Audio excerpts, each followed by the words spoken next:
आज दुपारनंतर शेतावर जाण्याची तयारी झाली होती भात कापायला. मग घरून निघालो मोठ्या घरी जाण्यासाठी. मग तिकडनं निघालो शेतावर.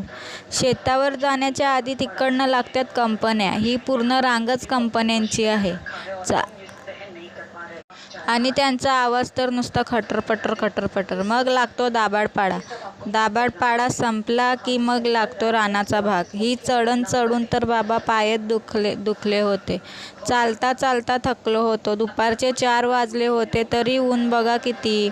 डाव्या बाजूचा गाल तर शेकून निघाला होता. चालता चालता आला तडा. तडा पण बघा किती मोठा. त्यात बसला होता पक्षी, पण तो दिसत नव्हता. जवळ गेल्यास तो उडाला.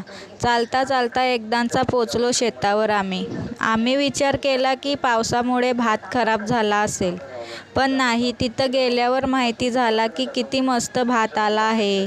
पाऊस पडला पण भाताची नुकसानी झाली नाही. मग पटापटा उतरलो शेतात. आई आणि वहिनीने बसण्यासाठी जागा केली.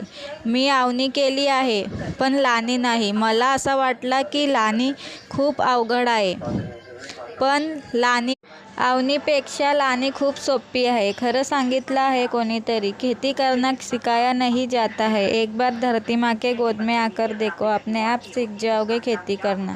अर्धी पाटी झाली होती कापून. मग थोडा बसलो. मग तिला सुद्धा सुरुवात केली. आता बघा कशा गरागरा भात कापतात.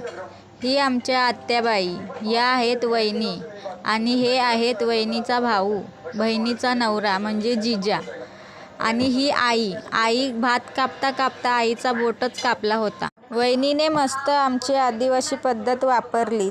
मस्त चुना लावला, गोल गोल कपडा बांधून घेतला. संध्याकाळचे 5 वाजले होते. अजून 3 शेता राहिलेत.